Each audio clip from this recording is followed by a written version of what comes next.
Assalamualaikum warahmatullahi wabarakatuh. Teman-teman, selamat berjumpa kembali dengan saya Sudiono di channel Sudiono Masyadi. Kali ini kita akan membahas berdoa dulu ya.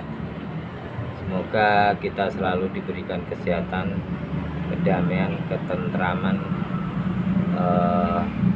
kebahagiaan lahir dan batin, keberuntungan di dunia dan di akhirat. Dan juga diberikan taufik, hidayah dan inayah. Itu penting teman-teman, karena memang di zaman sekarang ini banyak sekali informasi yang simpang siur dan perlu ketajaman pemahaman, perlu kecerdasan yang luar biasa dan juga kesungguhan. Jadi kesungguhan untuk apa ya, untuk benar-benar bahwa kita itu merasa bodoh dan selalu pengen tahu, dan itu penting gitu. Dan ketika kita sudah tahu, jangan bawa nafsumu, jangan pernah digiring oleh opini dulu. Jadi kamu kalau melihat suatu masalah itu jangan langsung kamu kosongkan diri kamu, kemudian informasi biar semuanya masuk, kemudian kamu olah dengan ketenangan. Jadi tanpa memihak, tanpa like and dislike. Jadi jangan pakai suka dan tidak suka ya. Karena banyak orang yang saya lihat itu, dia tetap membawa keperbiaan, akhirnya dia tetap apapun yang dia baca dia saring, dia hanya mau baca yang dia suka dan tidak mau baca apa yang dia tidak suka. Itu yang membuat dia akhirnya tidak bisa keluar dari zonanya dia. Kalau pas zonanya dia betul pun, itu dia akan berpandangan sempit. Kalau dia zonanya salah, pandangan dia malah lebih parah lagi gitu. Jadi dia akan menjadi seorang yang radikal gitu ya, seorang yang konservatif gitu ya. Jadi makanya kita perlu membuka diri teman-teman. Jadi semua informasi masuk. Itulah yang membuat saya ketika saya 30 tahun jadi muhibin bisa keluar dari lingkaran itu, karena saya memang selalu terbuka. Saya mungkin jatuh cinta sekali sama guru saya, tapi itu tidak membuat saya harus terkungkung gitu. Jadi akhirnya cinta itu membuat kebutaan, dan itu tidak pada diri saya. Makanya walaupun saya 30 tahun kenal habaib, dan saya kenal mereka tuh yang baik-baik itu banyak waktu itu gitu, yang mempesona saya. Bahkan saya pernah mencium kakinya guru saya. Jadi kalian yang muhibin itu jangan pernah menyangka bahwa saya itu tidak pernah seperti kalian gitu, bahwa saya orang luar yang menilai dari luar. Enggak, saya itu orang dalam gitu loh. Saya orang dalam. Saya pernah mencium kaki guru saya, karena memang dia sangat istimewa buat saya. Tapi kebenaran tetap kebenaran, karena sekarang ini setelah saya membuka diri, ternyata mereka semua pun tuh tidak semuanya tahu latar belakang mereka. Karena secara turun temurun mereka itu ya mengetahui hal itu dari kakek moyang mereka. Hanya sebagian mereka yang mau membuka dokumen-dokumen lama akhirnya mengetahui bahwa mereka itu sebetulnya secara turun temurun ada yang punya misi dan visi yang berbeda. Jadi mereka yang istilahnya orang-orang yang ditunjuk oleh screening dari atasannya, dari kakek buyutnya itu, menjadi orang yang pantas diberi visi dan misi itu. Kalau yang tidak. Makanya saya punya keyakinan guru saya itu tidak termasuk orang yang tahu menahu tentang masalah visi dan misi para habaib ini untuk menguasai Indonesia. Tapi karena saya itu terbuka dengan semua informasi, saya telaah dengan kejujuran, akhirnya saya tahu, walaupun saya itu mencintai guru saya, tapi tetap kebenaran adalah kebenaran. Bahwa ini harus kita dudukkan masalah itu pada tempatnya. Jadi nggak bisa kita itu asal cinta, asal benci, enggak gitu. Saya juga sebetulnya nggak benci sama habaib itu, karena kan saya tidak pernah menjelekkan habaib. Bahkan sampai sekarang pun saya masih mengagumi guru saya, abahnya guru saya masih mengagumi dia. Saya tuh punya sahabat juga tuh di Jakarta tuh, Segaf tuh, wah saya juga suka sekali sama dia.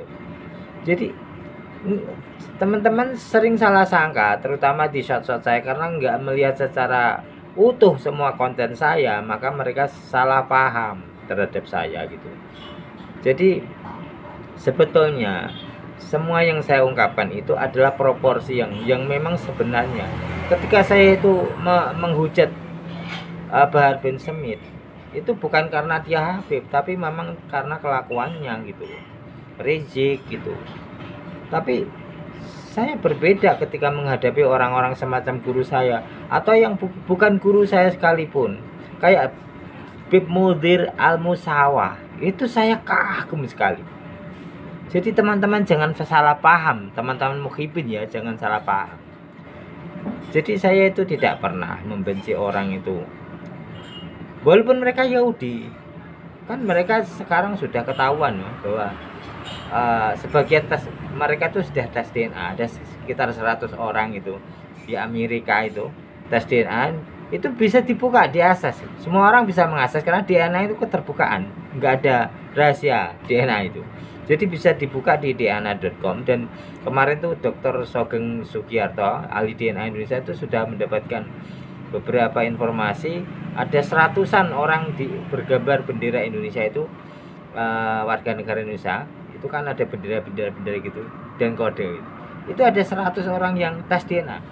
Padahal di kalangan Bani Wali Songo sudah di cross check semua, karena kita semua tuh terbuka ya, jadi itu nggak ada orang segitu. Jadi ini siapa gitu yang 100 orang sudah tes DNA diam-diam, dan kuat dugaan itu para habaib gitu. Dan haplogupnya G semua, kan beda dengan Bani Wali Songo yang haplogrupnya J satu gitu. Jadi sama dengan Rasulullah. Jadi mayoritas Quraisy gitu ya.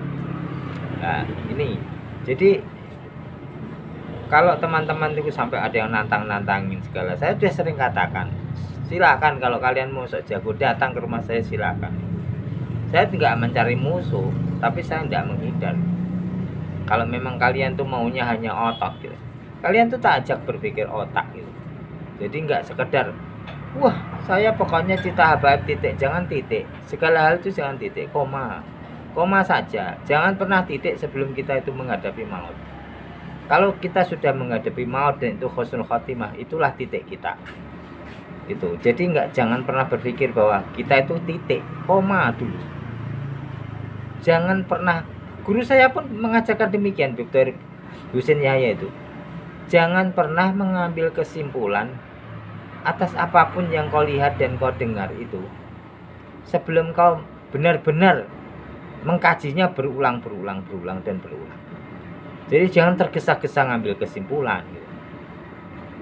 Jadi kalian itu para mukhibin, kalian sudah berapa tahun kumpul Habib, dan kalian sudah mengkaji ulang semua informasi dari luar dengan adil atau enggak? Apakah karena kalian itu sudah terlalu mencintai guru kalian, Habib kalian, kemudian kalian tidak mau mendengar hal yang lain? Itu kesalahan kalian. Kalau kalian mau mendengar, saya itu jadi mukhibin 30 tahun, tapi saya tetap mau mendengar gitu loh. Hal-hal yang di luar keyakinan saya itu tak dengarkan gitu. Nanti kamu terpengaruh loh, orang kok takut terpengaruh? Kan sesuatu yang mempengaruhi kita itu otomatis sesuatu yang lebih baik. Kan gitu cara berpikirnya. Orang takut terpengaruh itu orang yang nggak pede, nggak yakin, introvert gitu. Orang jangan takut terpengaruh, karena kalau memang ada sesuatu yang bisa mempengaruhi kita, berarti itu memang lebih baik dari pendapat kita gitu loh. Sehingga kita terpengaruh gitu. Taruhlah ngomong yang ekstrim ya. Ada seorang agama Kristen atau Hindu atau Buddha atau apa, atau orang Islam, kemudian dia takut bergaul dengan agama lain karena takut terpengaruh, yaitu keliru itu. Kita justru harus mengenal agama-agama lain supaya kita lebih kaya khasanah pengetahuan kita tentang agama kita. Kita bisa membandingkan, oh ternyata agama kita paling sempurna ya, karena ketika kita melihat agama yang lain, kita jadi tahu, oh agama lain ini ternyata kok itu ya kekurangannya ini. Jadi kalian jangan terlalu takut dengan apa yang cerita-cerita yang 1-2 orang yang mungkin dia jadi murtad karena melihat agama lain, karena dia tidak punya pengetahuan sendiri tentang agamanya dengan baik, sehingga dia mudah dipengaruhi oleh agama lain, sehingga dia masuk agama lain. Dan itu pun juga sebagian besar tuh bukan karena logik, enggak, ada faktor pendorong. Taruhlah seorang artis yang punya dia beragama Islam, kemudian dia punya seorang kekasih yang agamanya lain gitu. Kemudian karena dia sudah condong, sudah dalam hati kecilnya tuh pengen menyatu dengan pacarnya ini, dia tuh seolah-olah mencari-cari, jadi nafsunya ini bicara, dia mencari-cari gitu, mencari-cari alasan tersembunyi supaya dia itu bisa pindah agama dan diterima oleh orang gitu. Akhirnya dia umroh, dan umroh itu terus kemudian dia melihat Tuhan agama lain di situ lah gitu kan.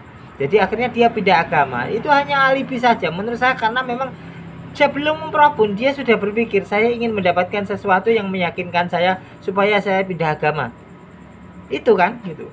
Tapi sebetulnya kalau kita sudah mantap dengan agama kita, tidak ada cinta yang bisa mempengaruhi kita. Jujur saja, saya dulu pernah jatuh hati banget dengan seorang yang beragama lain gitu.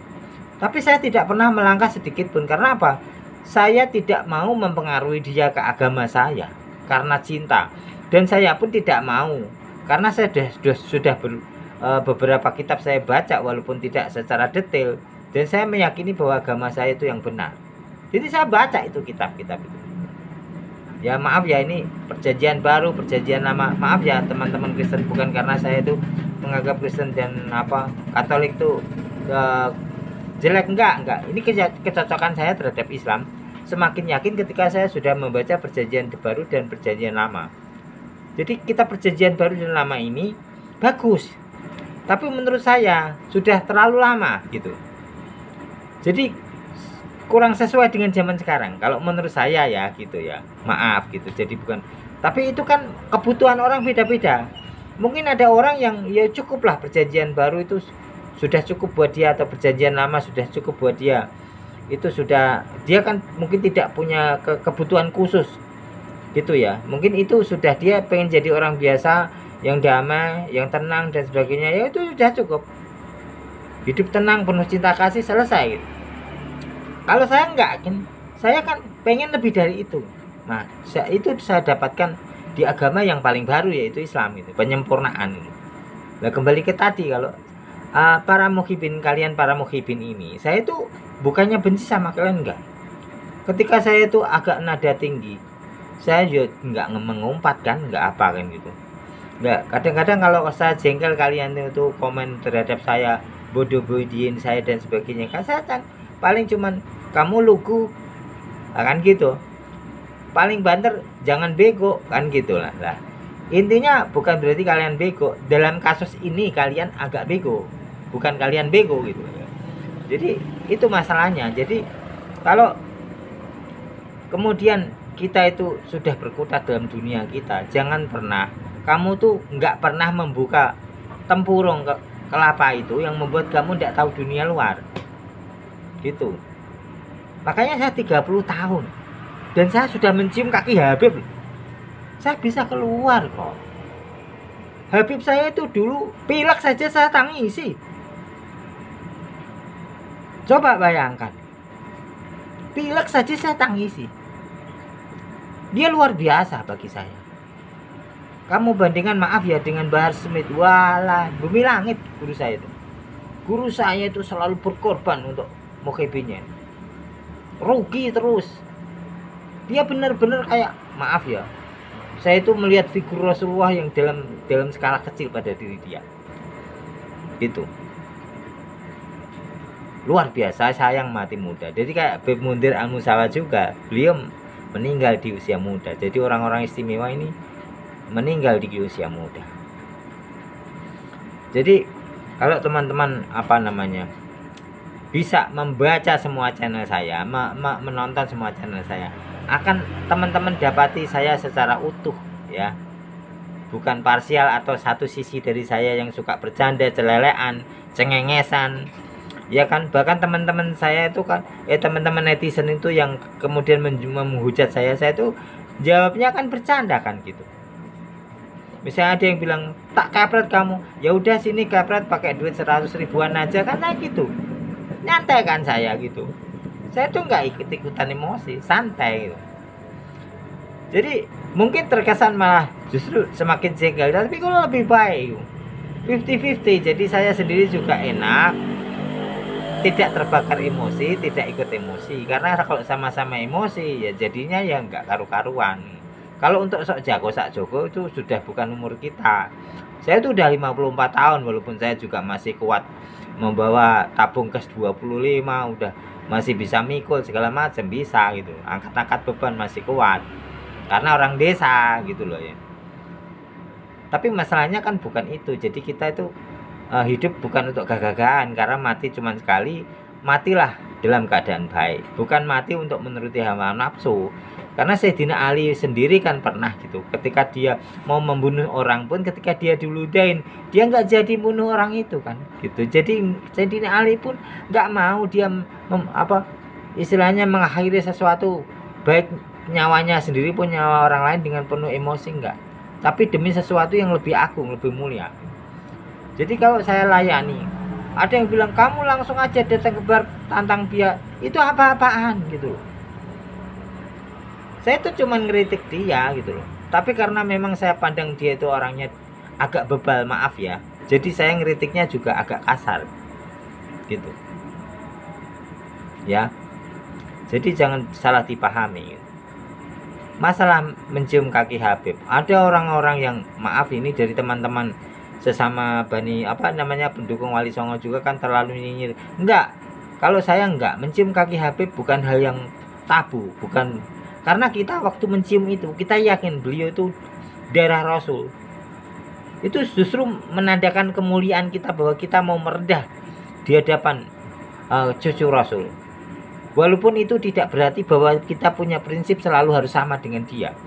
Contohnya saya, walaupun saya itu mencium kaki Habib, tapi saya 2 kali loh pisah dengan dia, karena beda prinsip, beda pendapat gitu. Jadi kalau soal prinsip, pendapat, jalan hidup, saya menentukan sendiri jalan hidup saya, dan saya tidak mau Habib mencampuri urusan saya gitu. Tapi kalau penghormatan, ya namanya penghormatan, sopan santun, adab, etika. Ada teman-teman yang bilang saya nggak beretika, saya itu lebih beretika. Itu buktinya ketika saya jadi muhibin, saya cium kok kaki guru saya. Dan waktu di rumah, saya pernah kok, orang tua saya itu kakinya tak cuci di ember, bapak ibu tak suruh duduk, ya kan? Kakinya bapak dan ibu itu tak cuci di ember, airnya tak minum, tak siramin ke seluruh tubuh saya. Bapak saya sampai nangis, kamu nggak punya salah kok nak sama bapak, kamu nggak punya salah nak sama bapak gitu. Tapi saya tetap kekeh, enggak pak, saya itu anak jenengan, bapak yang melahirkan, yang bibit jenengan ada di saya harus berbakti pada jenengan. Saya ingin tunjukkan pada bapak, apapun yang saya katakan itu adalah sesuatu yang sifatnya hanya di luaran, tapi inilah aslinya saya pak. Saya tetap anak bapak, saya itu tetap tunduk di bawah kaki bapak. Saya cium kakinya bapak saya, ibu saya, airnya itu cuciannya tak minum, tak buat mandi. Saya ingin tunjukkan bahwa apapun yang terjadi, saya itu tetap di bawah kaki jenengan. Itu. Jadi kalau ada orang nyinyirin nyium kaki Habib, untuk hal ini saya tidak setuju. Saya justru salut. Karena dia berpikir dia mau merendah di hadapan orang yang mulia, di hadapan dia, bahwa beliau itu cucu Rasul, dan kita itu merasa bahwa kita itu orang yang rendah, yang harus merendah di hadapan orang yang paling mulia. Jadi bukan kesombongan, justru itu bagus. Tapi itu bukan soal prinsip gitu. Saya sendiri mencium kaki Habib, tapi bukan berarti saya harus menjalani seperti budak, enggak. Saya menganggap Habib itu kekasih saya, teman saya, sahabat saya, saudara saya, guru saya. Jadi enggak ada istilah budak dan tuan, enggak ada. Habib pun menganggap saya itu sebagai kekasihnya, sebagai adiknya. sebagai sahabatnya. Wah, itu indah sekali teman-teman, indah sekali gitu. Lah kalau sekarang ini kenapa sampai ada tesis Kiai Haji Imam? Karena ya memang itu muncul Taufik Assegaf yang menolak nasab Wali Songo, muncul Rizik yang menghina-hina Gus Dur sampai kayak gitu, muncul Bahar yang menghina-hina Jokowi sampai kayak gitu. Ini kan juga satu hal yang perlu dikaji ulang. Benarkah mereka, ya enggak salah Kiai Haji Imaduddin, benarkah mereka keturunan Rasul? Keturunan Rasul bolehlah jadi pemabuk, boleh jadi penjudi, boleh kok, bahkan penzina boleh, tapi bukan penghina orang lain. Perlu dibedakan itu, perlu gitu. Jin namanya keturunan Rasulullah itu boleh dolim, boleh jahil,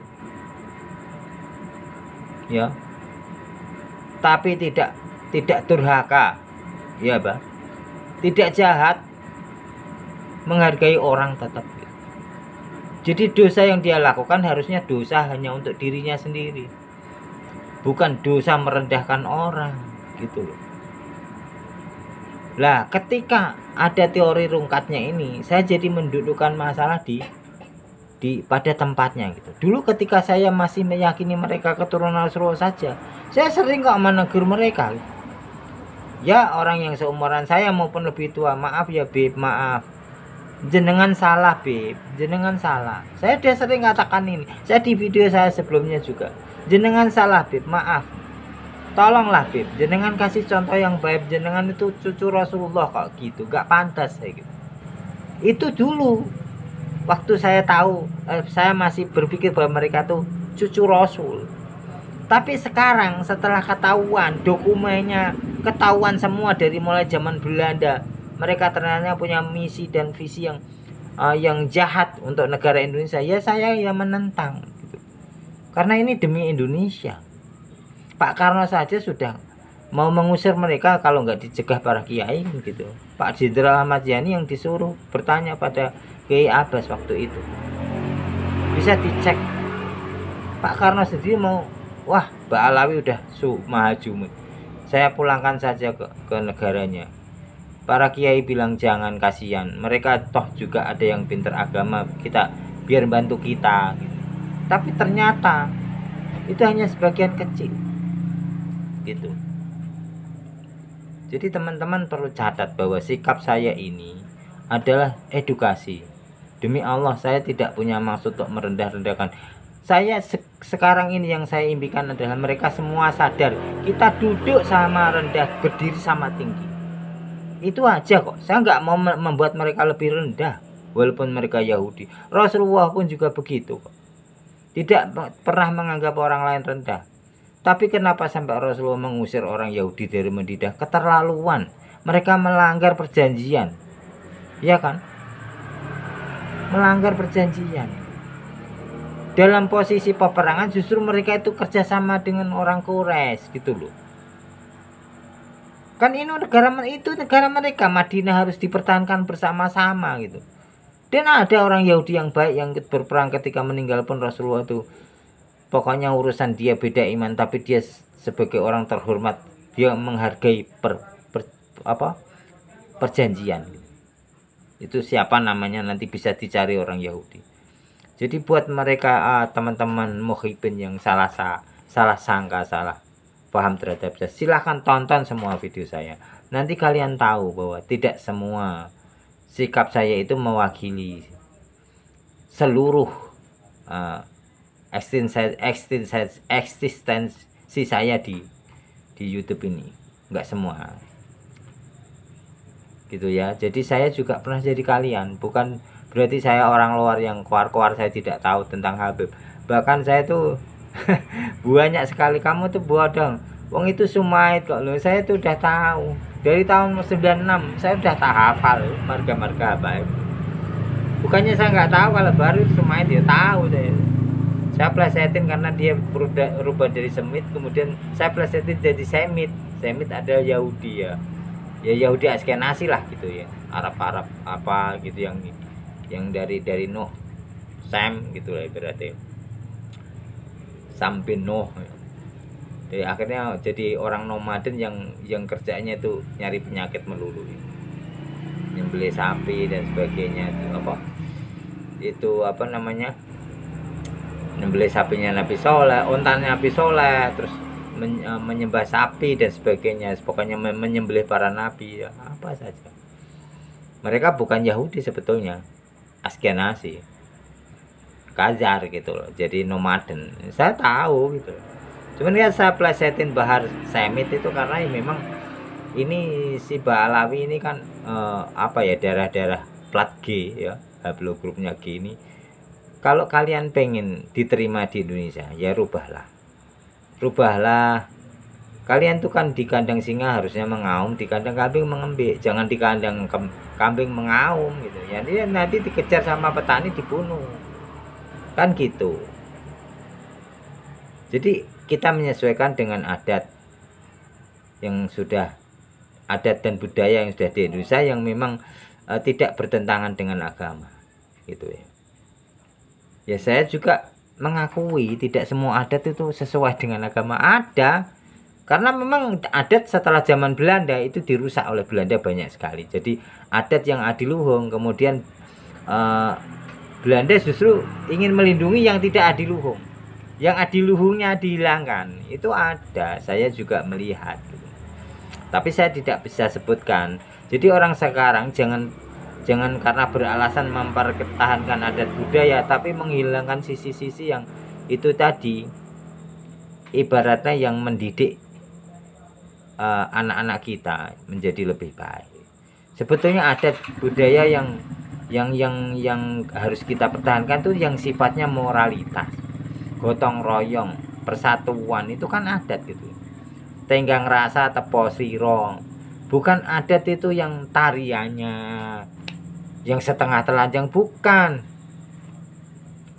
saya tidak setuju gitu. Walaupun memang hidup kita tuh harus punya jiwa yang besar, bahwa karena Allah itu maha pengampun, jangan sampai sifat Allah yang maha pengampun itu nggak kepake karena kita terlalu sempurna. Maka ketika kita itu sudah mampu untuk menyempurnakan diri kita, jangan seperti asap yang melambung ke angkasa tapi lupa untuk menyentuh bumi gitu ya. Jadilah matahari yang walaupun tinggi, bulan yang walaupun tinggi, kamu tetap masih bisa melihatnya, tidak hilang dia. Dan ketika kamu silau pun kamu bisa melihatnya di jambangan air, melihat keindahannya di jambangan air gitu, bayangan matahari di air itu. Nah itu. Jadi sekali lagi teman-teman, saya mohon maaf kalau saya itu ketika teman-teman marah, netizen itu komen yang marah, malah justru saya ledek gitu. Karena memang saya tuh sudah terlalu tua untuk marah. Saya tuh sudah 54 tahun. Jadi untuk marah itu sudah lewat masanya gitu. Masa muda dulu ketika saya berapi-api itu sudah lewat. Sekarang sudah tua. Kalau tembang Jawa itu saya sudah durma saja sudah mau berakhir. Ini masih durma. Harusnya sudah pangkur. Karena sebentar lagi udah pocong gitu loh. Megat roh dulu ya, megat roh pocong. Jadi tapi karena memang siklus orang itu beda-beda, sepertinya siklus saya terlambat. 54 tahun masih durmo kayaknya. Belum pangkur gitu ya. Nah, jadi yang teman Jawa mungkin paham gitu. Oke teman-teman, jadi ini saya ungkapkan bahwa sekali lagi teman-teman, saya ketika mengkritik Bahar itu hanya satu sisi dari diri saya gitu ya, tidak semuanya gitu. Kalian kalau mau tahu saya, ya saya itu ya sama seperti kalian. Saya 30 tahun mukhibin ya, dan saya keluar itu baru saja setelah ada tesis Kiai Iman. Kemudian saya baru, wah selama ini memang banyak ganjalan dan inilah jawabannya. Jadi bukan saya itu tiba-tiba terpengaruh, enggak. Dan selama saya ikut Habib pun tuh banyak keanehan-keanehan gitu. Cuman guru saya aja yang agak istimewa sehingga saya sulit mencari celahnya. Tapi saya melihat mayoritas Habib itu, mereka itu arogan, mereka itu terlalu mendikte, dan apa aja keinginannya harus dipenuhi, dan itu ya saya tidak suka. Dan saya catat bertahun-tahun, dan setelah sekarang ada tesis Kiai Imad, saya akhirnya memantapkan diri untuk keluar sebagai muhibin, walaupun 30 tahun tuh bukan waktu yang sebentar. Oke teman-teman, nanti terlalu panjang video saya, nanti kita jumpa lagi di video selanjutnya. Om Swastiastu, Namo Buddhaya, salam kebajikan, santi santi santi, rahayu rahayu rahayu, sagung ing dumadi. Assalamualaikum warahmatullahi wabarakatuh.